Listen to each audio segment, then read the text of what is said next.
Mambo ni mengi alafu muda ni mchache. Tumeweza kuona namna ambavyo Kajala Masanja alivyowafanya watu wengi waweze kustaajabu na kile kitu ambacho alichoweza kukiongea, akisema ya kwamba kweli leo hii nakili ya kwamba Paula aliweza kutembea na Harmonize na kila kitu kimeweza kuwa sawa kutokana na kile ambacho kilichoweza kutokea kipindi cha nyuma. Najua kuna wengi watajiuliza kwa nini nimeamua kufanya hivi, kutokana tu na yale ambayo yamekuwa yakiendelea katika mitandao ya kijamii. Sikutaka kuweza kuwaficha kwa sababu nyie ndo asili wangu na nyie ndo kila kitu katika maisha yangu, hivyo sina budi kuweza kuweka siri katika maisha yangu, na huu ndio uhalisia na mnatakiwa kuweza kuelewa hivyo namna ambavyo mimi ninavyofikiri, na pia mnatakiwa kuweza kunipa pole kwa sababu hii ni changamoto kubwa sana ambayo nimekuwa nikipitia katika maisha yangu, na nimepitia maumivu mazito ambayo hayawezi kuelezeka,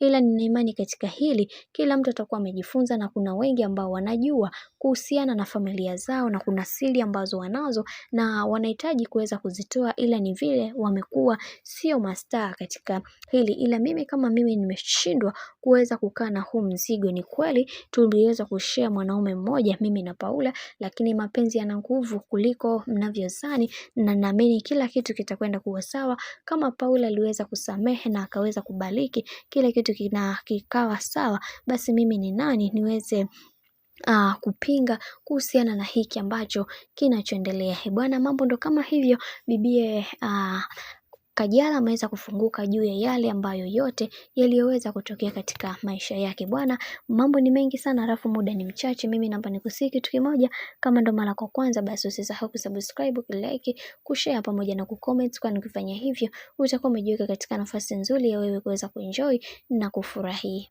pia.